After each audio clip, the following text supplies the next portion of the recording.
All right. Here we go.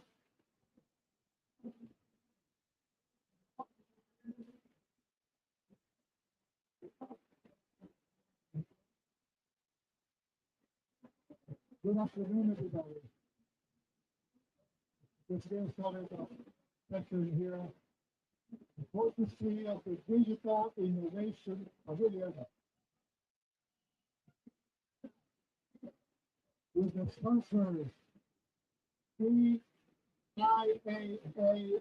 Russia Italy, the Climate Change Coalition, and the Rotary at Top-Race Committee and Excellence, the Environmental and Sustainability Rotary Action Group of Rotary International.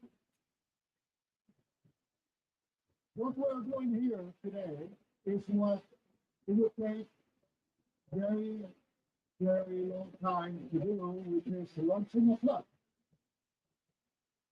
Launching a flag is like a stepping a new friend in the circle, and that friend will become not only your friend, but your body, your partner in service. And for that, we have a distinguished group of Rotarians here, and I just need to first apologize because our governor, President Manager, for very bad reasons, he could not be here. He had a nephew that was involved in a traffic accident. He needed to go back to the interior of Egypt to Palestine, city here as well. So here we have President-elect, the President 2035 for the Rotary International, former director, former trustee, Mario Cesar Martins Camargo, and we have both the past president of Rotary Club of Bonn International, Toby Sanker, who is also our host. No, our what can I define this for? You guys are running this class. UNFCCC at the time. And among the folks we have local actors, we have Rotarians, we even have background music. So Diego, you have some contribution again today. And let's get the session going.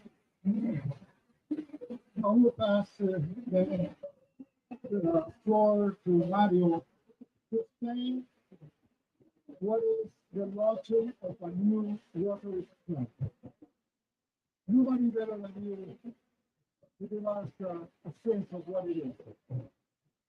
Please explain, please relate your Rotary Commission a little bit and where you got started to Rotary. Up to now. Good afternoon, everyone. We're watching. Thanks for being here with us. I started Rotary right after I came back from the States. And I was an exchange student in Minnesota in the far year of 74, 75. Most of you were not even born. And I was already an exchange student. So I was 1 year old. I was already 18, so I started very early. I joined Rotary when I was 23, and went up all the way to become president of last time. Unfortunately, for personal reasons, I had to stop down. But I continue to go through regardless of positions because I think more important than the position you hold is the result that you deliver. To create a new form is like having a new kid. Here, a new type. It requires a lot of time, it requires a lot of patience, it requires a lot of connection, it requires a lot of convincing. We have a good product, but sometimes our product is not well understood. We have to make sure that we are inducting a member that's worthwhile belonging to the institution. So the selection process is fundamental to the quality of the rulership. Some people ask me, Mario, this club was started based on a political term. It's good. Nothing good can come out of a bad beginning. If you don't begin your club right, with the right philosophy, with the right members, with the right connections and fellowship, you are doomed. You are not going to survive for too long. I've seen it happen all over the world. That is what we hurry up the process of starting a new club. We need to meet the district governor's goal. I have for this year, 25-26, a very bold target. I wanted every single assistant governor to charter a new club, provided that they would meet the quality that we need. If you're going to charter a club that doesn't meet the quality standard, don't do it. You're bound to have problems in the future. So I think this is the main challenge. Identify the local needs and opportunities and establish the connection with the right people. I have 3 axes planned for you 25-36. Innovation, continuity, and partnership. Why? Innovation because we have an aging population. Our average age of Rotary today is 62 years. Average. So we're aging 1 year at a time. We are not growing any younger. Nobody. Nobody. That's unstable. We cannot stay from time. So we are aging that we must innovate to bring new members in. To be able to meet that, we have to resort to different club formats. Because not everyone is interested in joining a club that requires a meeting at the local restaurant every Wednesday evening. It doesn't mean because Wednesday evening you are in your college, you are teaching, you are with your wife and some other activity. You are traveling because you are an executive for a company.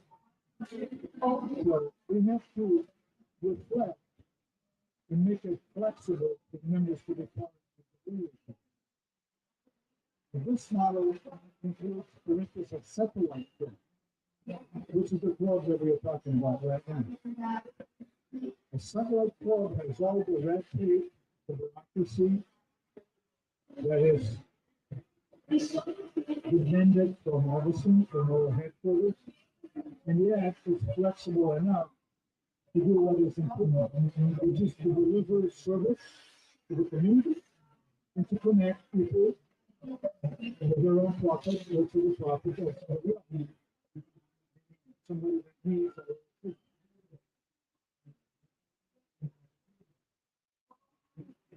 I don't want to monopolize the talk, but just tell you a story to make clear what I mean. I think talking is important, but doing it is a lot more important.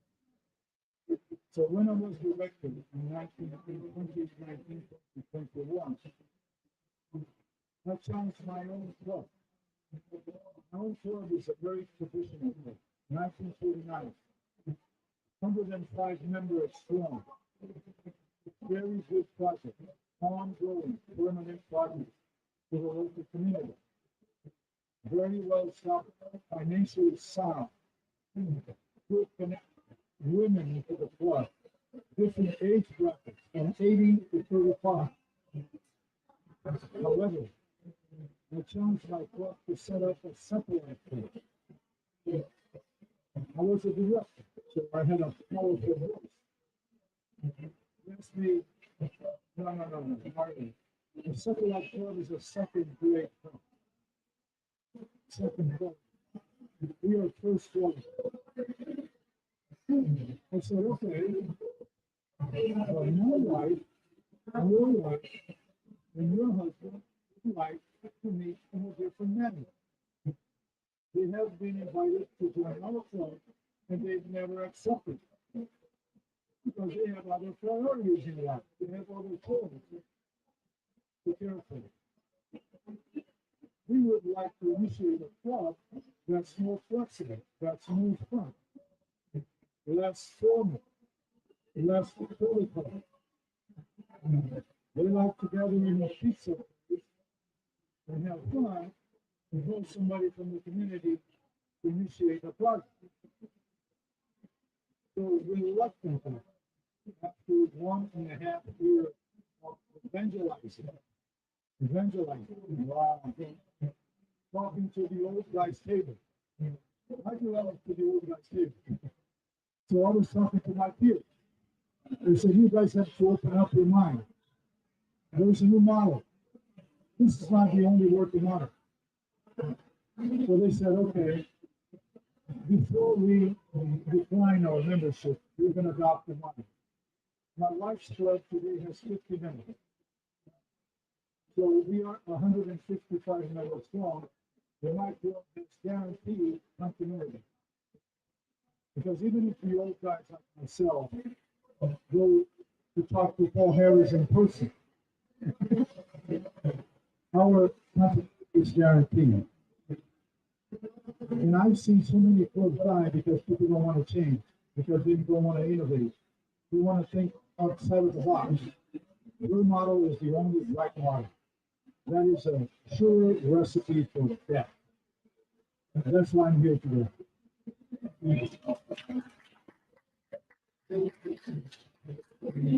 So now we have Senator, who is a past not president, but also a person that knows a lot about the field, because as Mark said, this is a satellite club.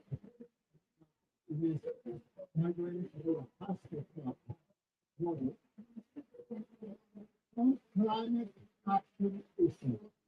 So, you are in between the two. You are a study Rotarian and also a study professional in climate activists.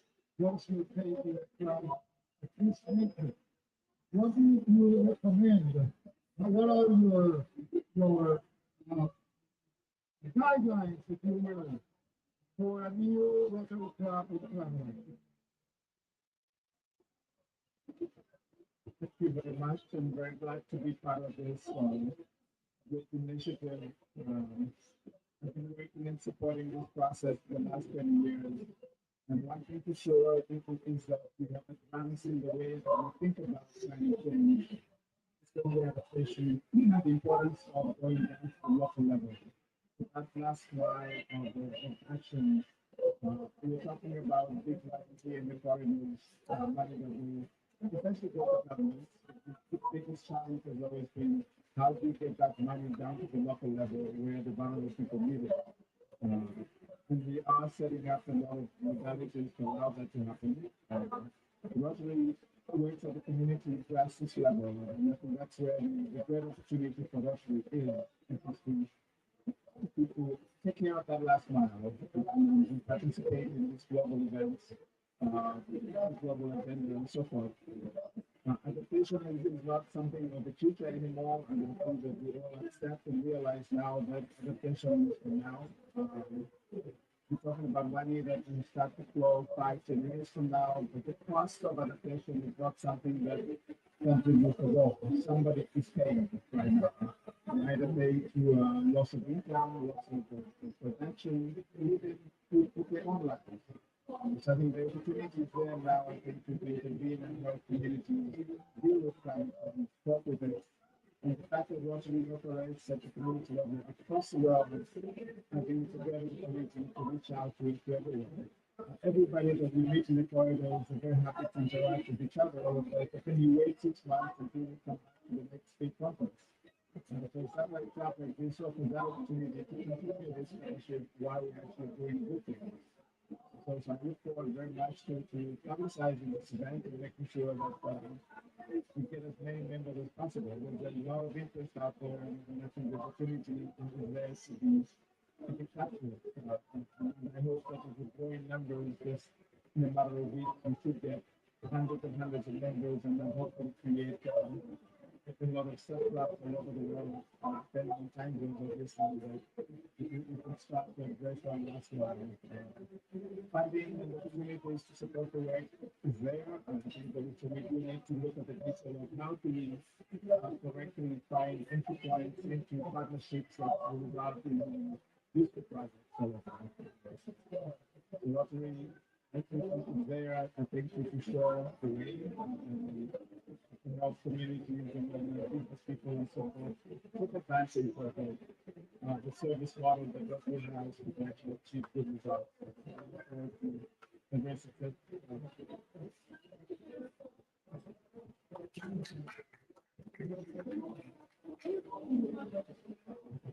We have this two distinguished Rotarians here, but we are all Rotarians. And the ones that are of the company, they say that Rotary club, the most the happiest day of a Rotary club is when a new member comes in. So we are a chartering club. We are multiple times happy to bring in Islam, to bring in Paul, to bring in Steve, to bring in Tom, to bring in Tim. Your name is so difficult to pronounce. I promise that among the fellows of the Rotary Club, we need to know every one of us by the first name, which is a tradition in Rotary. Diego has been waiting for opportunity to become a real Rotarian. You know, this guy has been invited to a Southern Night Club on March. He has been invited to a club on environment. Now he's been invited to a club of financial, but he's not famous. We have a bunch of people with music here. And then we have other people that are inspiration for us. And I want to learn from my partner in the committee that made possible the participation of ESRAC from the Rotary side, from the ESRAC side, my dear friend and fellow Salvador Rico. Salvador, come here.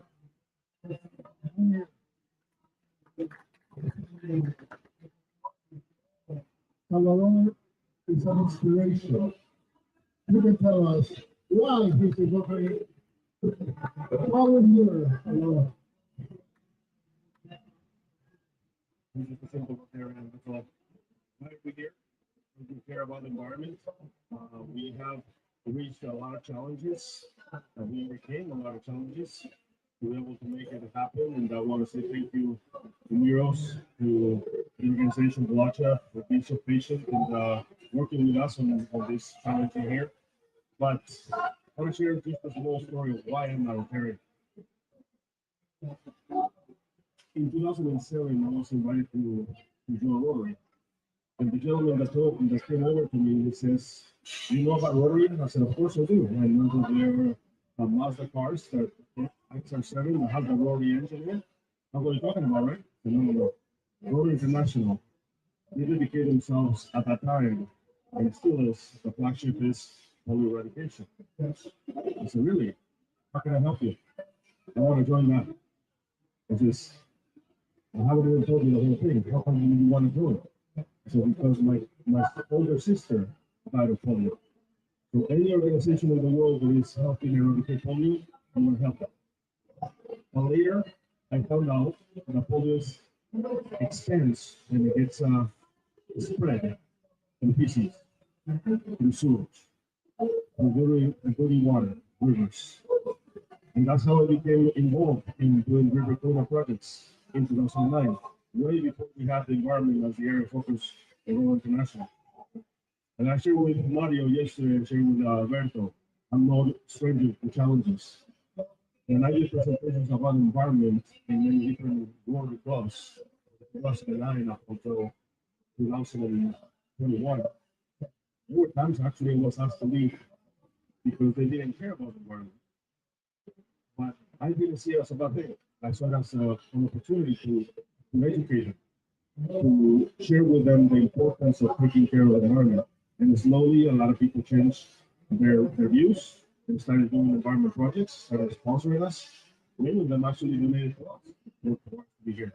So, I commend all of you for being here. Again, thanks again to Gotcha, Neros, to this guy over here, which I could not bring you the pin, the Paul Harris pin, because he didn't arrive. It's in California. He's going to present him a certificate of Paul Harris Fellow Class 4. But you have it. I'll send it to you via the mail. But that's a recognition of all the hard work. The gentleman over here lost a lot of hair, as you can see. He was full all the way to here up until we started doing this trek. So don't worry, buddy. So thank you, everybody.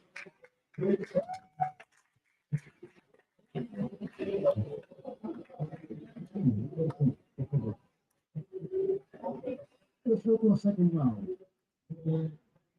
How, from the Rotary perspective, we got to this point. We talk about how a club gets started, what are the driving principles, some inspirational stories, and guess what? Rotary is about inspiration, right? We're inspired. We inspire each other to serve. Let's talk a little bit about the area of focus, we call it area of focus of the cost of the environment and how it got started. Smiley, you were involved in this. So please tell us from the leadership perspective, how come it became so late in Rotary, 120 years old, after 1992 conference in Rio that was playing to all society was sustainability was about. How come Rotary only 10 years ago was coming into considering environment as an area of focus? Here's a little bit of history that's interesting. There was a Brazilian, Rotary International president, 1990 to 1991. 1 year before Rio 92. His name was Paulo Filiato Correa Acosta. He was from Santos, Brazil, and he had a program called Preserve Planet Earth. I'm talking about 1990. The environment was not even an issue. Not many people were thinking of environment in 1990. This guy was a visionary. And he had a program called Preserve Planet Earth, which incentivized trees, growing new trees. When I became a trustee of the Rotary Foundation in 2015, I said, why don't we revive? Why don't we renew that Preserve Planet Earth program with a focus on the environment? I'm talking about 2015. So a group of trustees of the Rotary Foundation, which is the organization that holds the money, the real money is with the Rotary Foundation. We said, yeah, let's talk about environment. We could feel a growing pressure from the top. We then had 6 areas of interest, which we call areas of focus. Literacy or illiteracy, microeconomics, economics at family level, disease prevention and treatment, child and maternal health. We had peace, peace scholars like Diego. And we had a sixth area of focus. I cannot remember right now.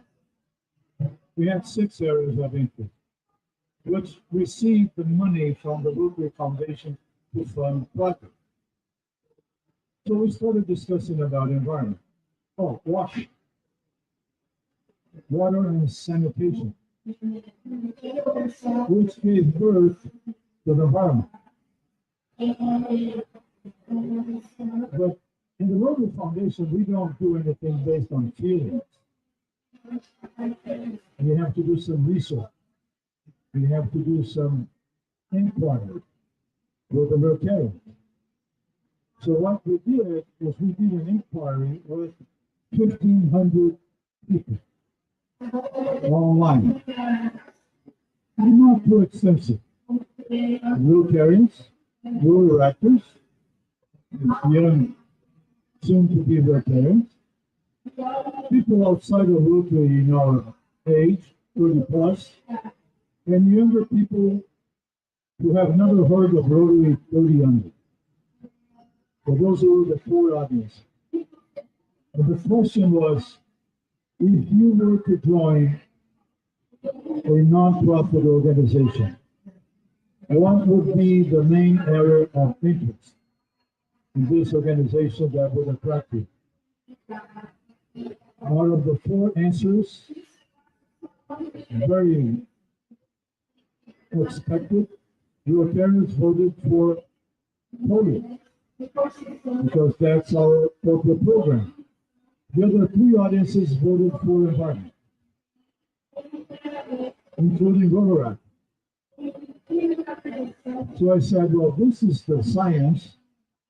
These are the data that we need to formulate, to substantiate our area of focus. So we started discussing. It was approved by the Board of Trustees and eventually by the Board of Directors. So that's the history behind the add-on, the inclusion of environment as an area of focus for the Rotary Foundation. We already have the expertise, we have the WashRAC team that is moving those who are interested into SRAC, environmental sustainability, Rotary action groups, to provide content, to provide knowledge, to provide connection. So this is the history behind the adoption of the Senate area of focus of Rotary. Hearing, having the interest of the environment. We see a growing interest in clubs. And I think the next step is to incorporate environment and issues into the other areas of focus. For instance, does environment have to do with the literacy? Does environment connect with education? Does environment connect with microeconomics? Does environment connect with water and sanitation? So I think this is the next step moving forward. How are we going to add on some environmentally connected, environmentally jobs, questions when you define a project?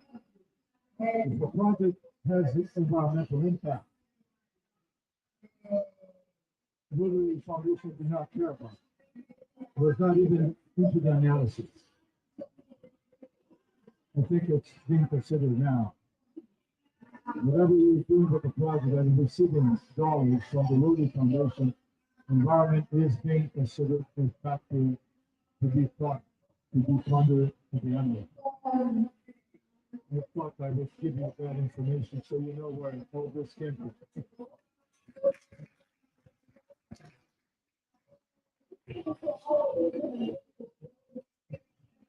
Well, in the same,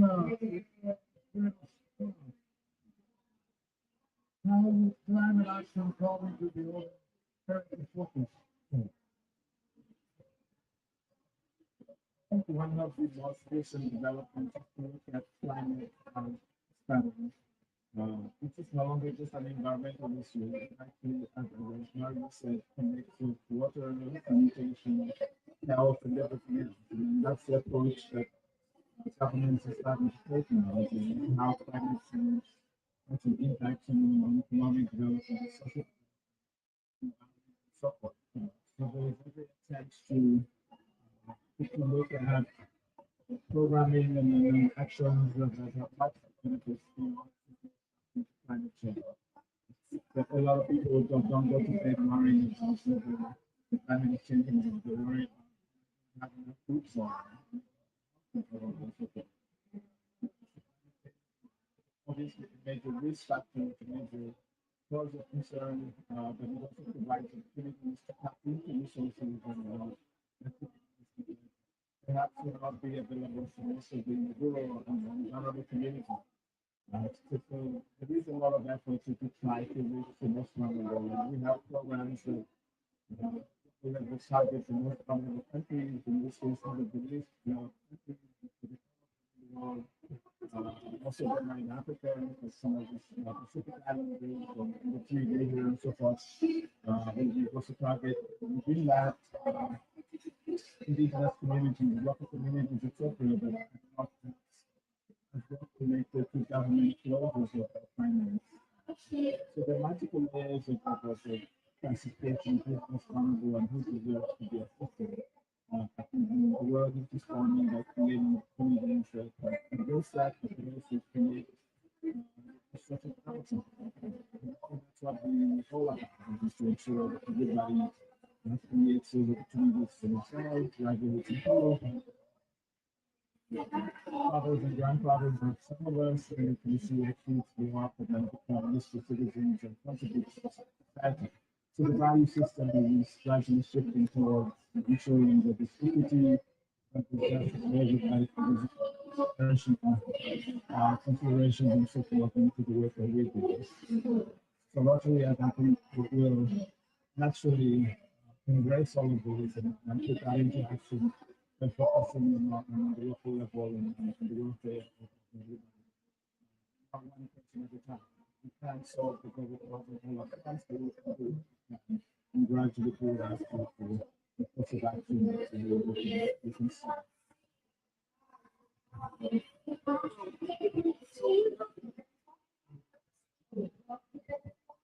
So we have how we can separate from humanitarian service, how all these things are connected, the story how we got environment, and now we are trying to get climate into our humanitarian service. But there's one piece of Mario's priorities. He said, in order for making locally relevant and grow, we need to have partnerships, we need to have continuity, and we need to have innovation. There are many forms of innovation, but I want to invite somebody in particular to talk about innovation, digital innovation at the service of climate action. And as you have heard in some of the press conferences here that we have held on behalf of the pavilion, the last mile of the humanitarian side. But the digital innovation, how does the digital innovation come to Rotary? I want to hear that from one of our new Rotarians into this club, Milo Olsen. Thank you, Alberto. Here, Rotarians, we are delighted, fellow Rotarians, we are delighted to welcome you here at this Digital Innovation Pavilion. This Digital Innovation Pavilion is a space for digital solution providers to bring solutions and that we all together see how we can accelerate the effective response to global challenges. And here, of course, briefly, digital innovation, digital public infrastructure, which is our focus.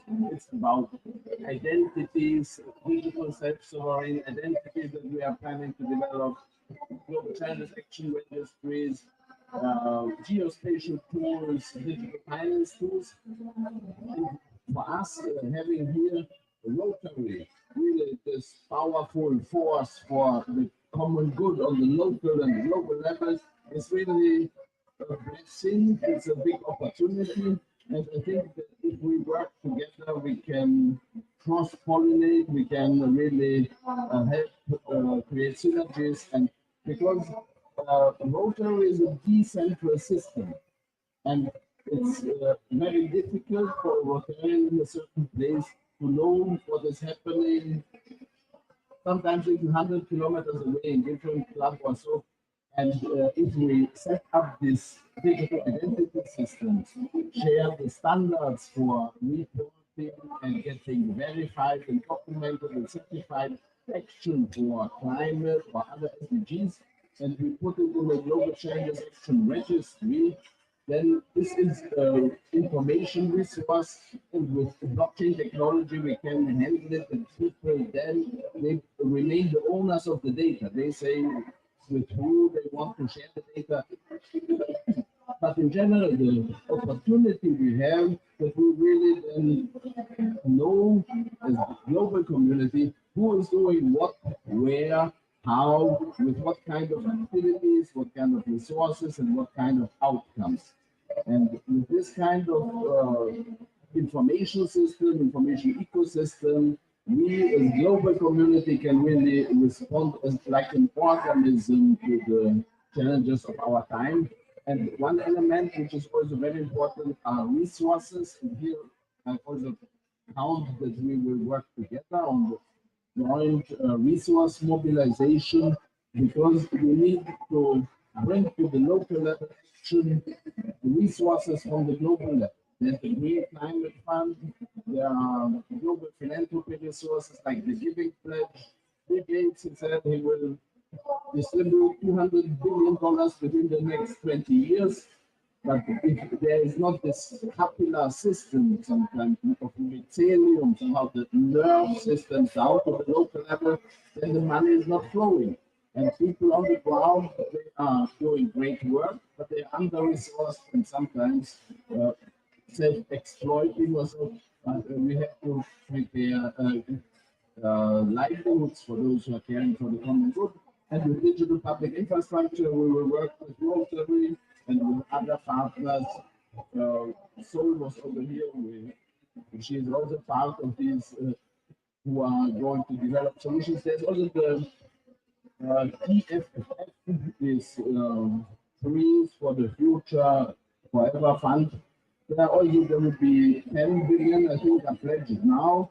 In the future, it will be 100 billion, and we need to channel the money down to the guardians of the forest, indigenous people, or whoever it is. And this will only function with digital innovation. And the opportunities are huge. And together we are strong.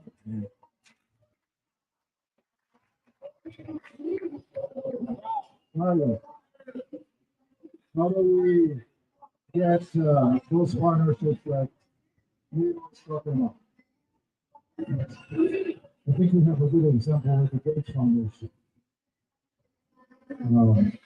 My only concern is that we don't have this Gates Foundation. My biggest challenge would be, I was always asking the board of directors, the board of trustees, which is the next Gates Foundation for us? We shouldn't be limited to just one partner. What was the Gates Foundation looking for when they partnered with us 15 years ago? More, almost 20 years ago. They were looking for accountability. They have the money. They don't have the people that we have. I was in a debate with, as a trustee, a similar debate like this with our partners in 2017 at the World International Convention in Atlanta, Georgia. And partners on the table, Paul, were the chair of the CDC, the Center for Disease Control, the UNICEF, the WHO, the Gates Foundation. At that time, we didn't have the Gavi Alliance as our partner. So I asked the Gates Foundation chair, the CEO, who happened to be a woman at that time, and I asked her, I said, why do you give us $100 million every year? You could give it to anybody else. There are lots of people, lots of government, lots of agencies, lots of programs. Why do you give it to us? And she said, because I don't have 1.2 million volunteers. You guys work for free. And I know that people that work for free, they are accountable for the money that I give you. You don't want to see any waste because you are not getting any financial benefit out of the money that I give you. Because you work for free, you're volunteers. I cannot pay for the billions of dollars that I have in my coffers. I cannot pay for 1.2 million volunteers. Work out. Because I was a very smart person and brought on me a reflection and said, our real asset is not the money. Our asset is the people that we have. The credibility that precedes them. No, we have not been involved in any major scandal of money laundering, money malfeasance, financial malfeasance, or financial wrongdoing. We've not done that. And that has brought us here to merit to be the recipient of $100 million donation every single year. Make no mistake, they audit us. They don't take it for granted that we are utilizing the money wisely and properly. The Rotary Foundation has an audit system by itself, but they audit us also. And they audit UNICEF, they audit WHO, they audit every single partner, which is the recipient of our money. And we have been honoring that donation for the last almost 20 years. So this is what we're looking for: credibility, accountability, responsibility, and results. They keep track of our results. They monitor the data. They supply the information. They know what the last enclave of polio virus are in Afghanistan, down to the village level. They monitor the data with it. Transparency, a key element when you're establishing partnership. That's what I thought then as president-elect, that we should bring, given those positive aspects that we have, why don't we have more partners like the Gates Foundation? Gates is not the only one who has a lot of money. We just came across the Hewlett Foundation and the Packard Foundation. HP Hewlett Packard, the founders of the company have two separate institutions that have a lot more money than the Rotary Foundation does. We take great pride, truly take great pride, because we have amassed $2.25 billion US in assets. Gates Foundation has 45 billion. Harvard has 45 billion. The Emirate of Dubai, has a foundation that's worth 10 billion euros. Why not we partner with them? That was my question. So I think it's our challenge to replicate the formula that has worked with the Gates Foundation. which is a reference, a good reference for you. That's it. Oh, what about the scenario? What about the climate funds? How will the climate funds, in your opinion, as a Rotarian, and personal knowledge of this, how the climate funds could set Rotary clubs, districts, SREC as a partner for doing some of the things that we already do to bring climate action to communities, but through Rotary clubs with a helping hand. Well, how do you think that is that possible? How could it happen? That's a very good question. Climate funds will never generate enough money to address the adaptation needs of the country. So what they do is set the standard, the best practice on how to do adaptation, how to set up the institutional arrangements and the funding arrangements and so forth, and create the initial seed money that can be blended with other sources. So we're increasing attempt to see how to multiply that money with private sector contributions and local sources and so forth. So perhaps one way to do it is to look at opportunities where the climate funds provide the methodologies and approaches and also address the problem. The initial seed money that's guarantees to involve other partners that will come in and scale up that funding. I think the period of grants from the international community is perhaps gradually disappearing. So what we're seeing is there's a lot of blending, there's a lot of mix of resources, some grant funding, institutional concessional lending, but with the whole field of innovative finance where we see as many actors as possible to come up with new ways of creating capital for the projects that are good. It's largely the fact that you made available at the local level in a large number of countries, I think provides opportunities to create that executing entity for some of those projects.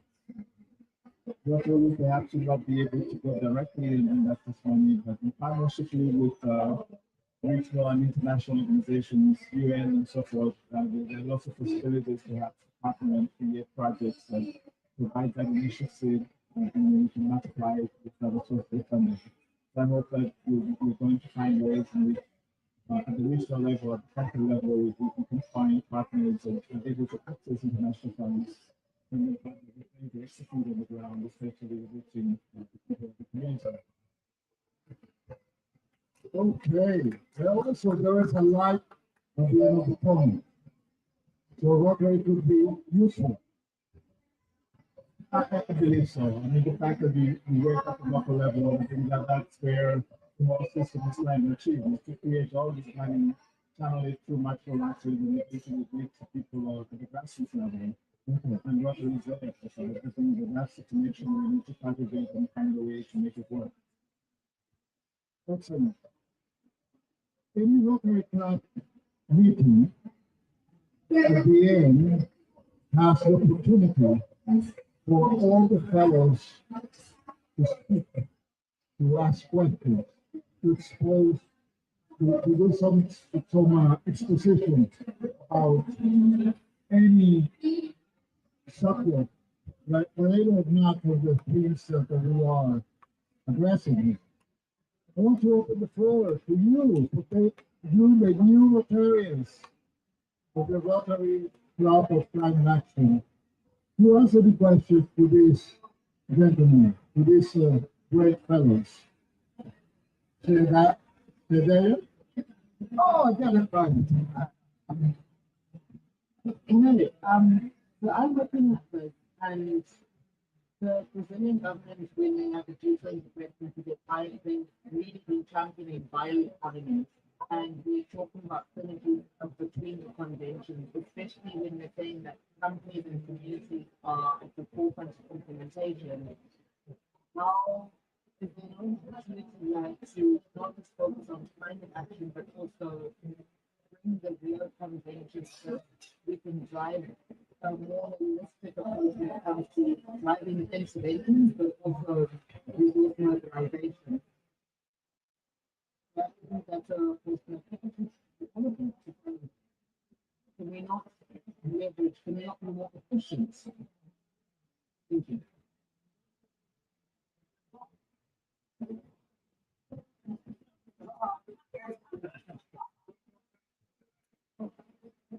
That's a good question. I think the opportunities are there to cultivate any opportunity to mobilize financing. I think the challenge is always what Mario referred to, accountability. So we have to make sure that there are systems in place in the communities we work with that are able to receive money, account for it, as well as actually produce results. So to see yourself and describe the large amount of money that flows into the communities. Some of it results in outputs, gets lost along the way. I think the opportunity now is to create those arrangements, these governance systems down to the local level to be able to receive money and spend it and account for it.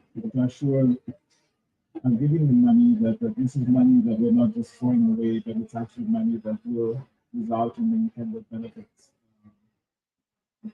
At the various levels of funding, obviously, there's quite huge amounts of money that flow, and then those are harder to actually spend and quantify. But at the community level, I don't think we need to pour hundreds of millions of dollars. I think we need to gradually scale up that amount of money to create the capacity to absorb and turn money into useful benefits. What we see at these meetings is the proliferation of initiatives that are launched. Everybody wants to create a collaboration with multiple actors and so forth. At the end of the day, it just creates an increase in the complexity for poor communities to access funding. And you're going to hear a lot of complaints from developing countries about complexity of accessing money. It's not so much that money is not available, but to access it, it does take 2, 3 to 5 years to write, fill out forms, etc., and account for it. So we're going to find easy ways of accessing money, spending it, accounting for it. And once you show results, more money comes. The example of the Gates Foundation is that if they didn't keep giving money to Rotary, if they were not sure that the quality of the service, the quality of results for the money that they've been given. And once you show and demonstrate that you're able to use money effectively, more money comes for. Thank you, Paul. Any other questions? Any other? So,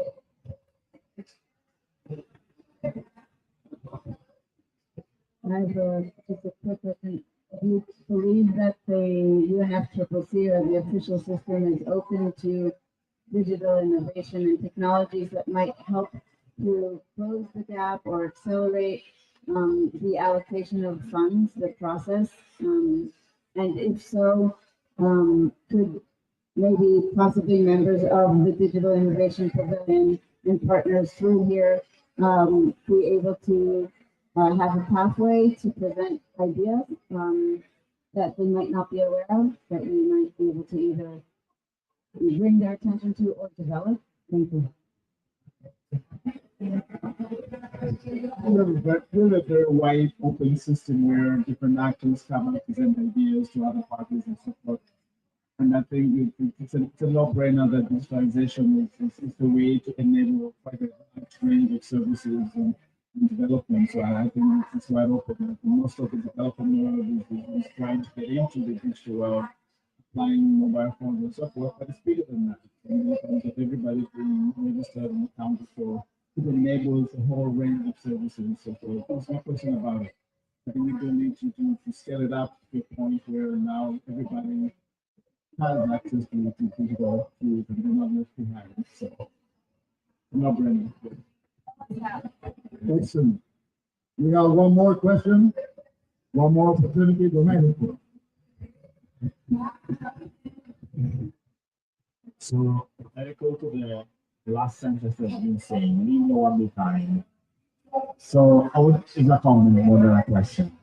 I'm very happy that today Rotary has launched this Rotary Club of Climate Action because Rotary needs to be climate action, but as well climate action needs Rotary. And I will explain why. Here we are talking about climate and so on and so forth, but we have always to remember the reason why behind it. Sometimes talking about ecological transition and climate transition, we can run into too much technocratic discussion. Indeed, Rotary can bring the point of view of the philanthropy and the point of view of more human-centric transition. And I want to say not anthropocentric, okay? Human-centric means that we have to consider the most disadvantaged people, but are also one of the most ignorant. And so I really thank the effort that we are doing, Berto, Mario, and Paul, because again, I will start as I will finish this start. Rotary needs to be in climate action, but climate action needs some Rotary. Thank you. Yeah, like I would say, besides people, our second asset, people and credibility, given 120 years of history that we have. The other asset that we must sell is ubiquity. We are everywhere. We are not far. We are very close. We're in 45,000 outlets spread around the world. Tell me one single institution that reaches out to 45,000 different outlets in the world with the same unified message. I partner every time I went as president-elect to talk to government. They said, we need you because you have clubs where we don't reach. You are in southern Italy. You are in Uganda. You are in Brazil. You are in Southwest USA. You are in Belgium. You are in India. I visited places in India which I never dreamt of. But is there a Rotary Club here? About the countryside of India. Not Delhi, not Mumbai, but Madurai, the heart of the country. So we bring value to the equation. We bring work, real work at something because we can reach people with a single message. Not even governments sometimes succeed in doing it. I think this is what we bring to the table, besides people and credibility.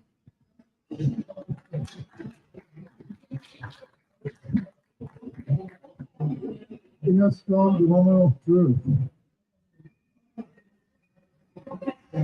the question is simple. After what you have heard, who is convinced that you want to be part of the Rotary Club of Climate Action?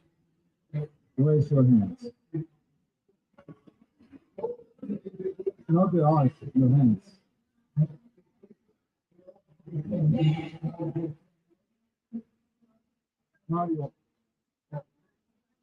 Mario, I think I will have quorum. We have quorum because the minimum number for being part of the Rotary Club of Climate Action is 8. I had to count Seoul was also very committed and stayed.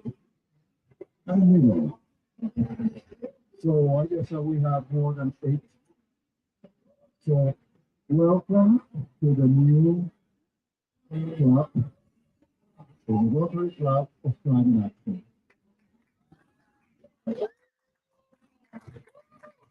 If you can stay in a chair for 1 hour listening to 2 Rotarians, you are qualified.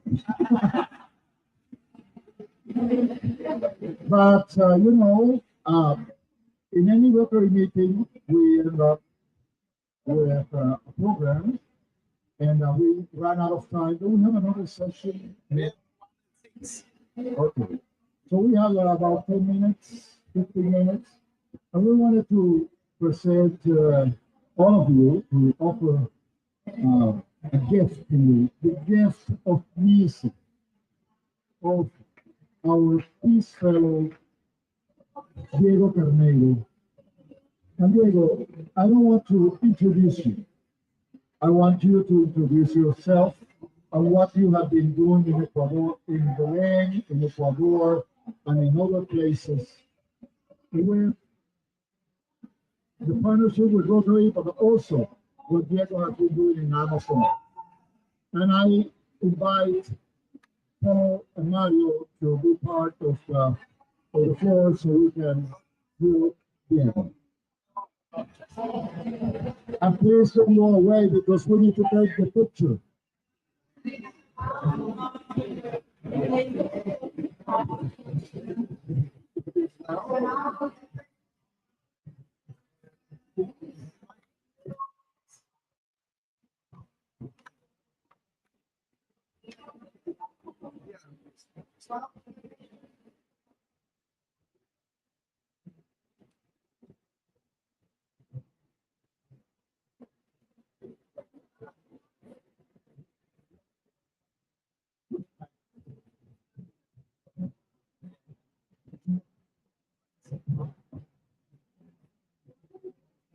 Hi. Thank you very much, Alberto, and Miro, for the opportunity.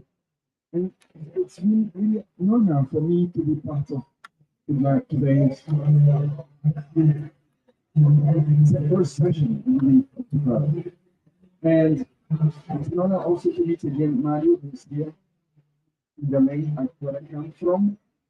And I will go to a piece that is inspired in the Amazon region. Like something similar last time.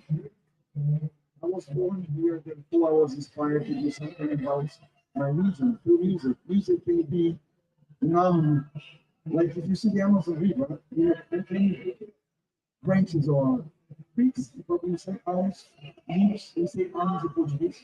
And music can be like that in different ways as a solution for many conflicts and problems that humanity has. I created Amazon Arts many years ago. We brought many volunteers here, many people to work together to support the region. And then I created a frustrating peace in Florida with Florida Rotarians and Friends of Music in the Americas with some Rotarians in DC.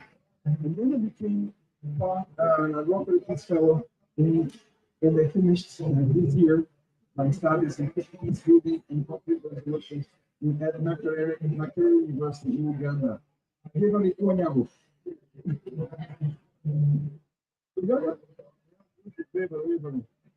so, yeah, my home life. But through Rotary and as a peace fellow and musician, I've been in many countries this year. India, almost and a half, Sri Lanka, Emirates, Africa, in different places, Canada, etc. So, apart from playing the cello, I've been creating many opportunities to think and bridge between a sports dimension to a more emotional dimension. And that's very important because it's the way we connect to people and actually have the right attitude to make decisions, in my opinion. We find common grounds that we can work together. Every time I played here, we had some people singing there. I don't know if that's you are open to arrange that. What should I do? Do you still have like, I cannot stop, right? I've not stopped, but wait for. Right?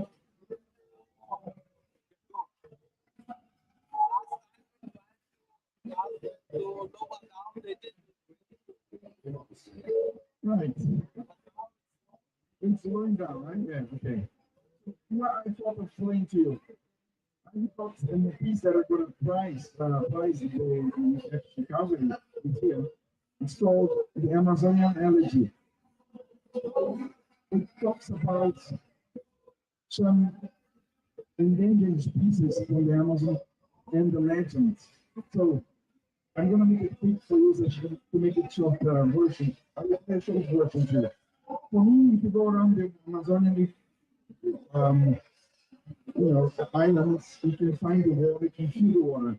You feel like And for me, I realized that sound, when you're silent, you can hear the world like this. So I imagine myself navigating the world in the sound. Then I have got three birds that I call, who is a blue ant bird and the Triton. But I also have the jaguar, which integrates the whole symphony and brings a bit of drama and also a dimension of fear. But then we've got the Boto, which it's the pink dolphin from the Amazon region. And that's a legend that you can find in different ways, variations in the Amazon. Like Brazil has 90 something percent of the Amazon. Ecuador, where I have a foundation, has 1% and has the biggest biodiversity per square meter, meters. So my English sometimes confused with my Portuguese. So the legend goes that a fish comes from the dolphin comes out of the river. A tall man comes out like me, tall man, like Mario and Alberto. I wish I could be that size one day.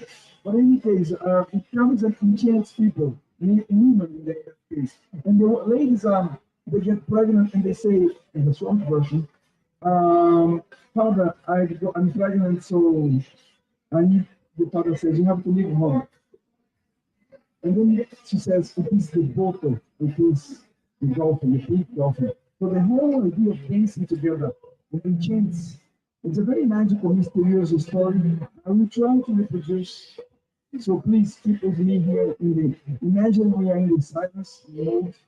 So I'm gonna play that for you to the cello. It's a very good, I improvise using those bird calls.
Things that everybody seems, I think, I'm not sure if you know that piece, but in Rotary, I play quite often this piece. Let me get people now. Let the peace be on earth.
Muito bom.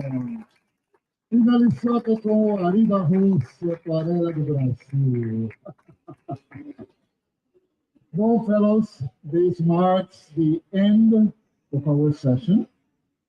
We don't want to leave here without a group picture, which is going to go into the websites of ESRAC, of the pavilion, and of course, the partner club, the sponsor club, Rotary Club Brazil International.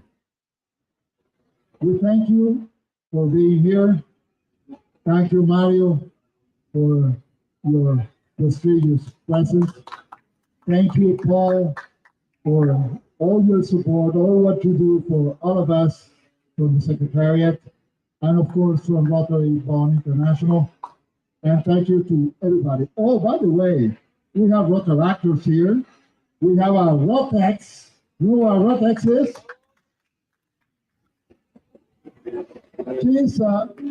She's returning exchange student. and this is the way they dress. They bring their blazer with all the pins, so that is a tradition in the Rotary Youth Exchange Program. Where do you go to do the exchange? Japan? Oh, Germany. Germany. You are from South Africa.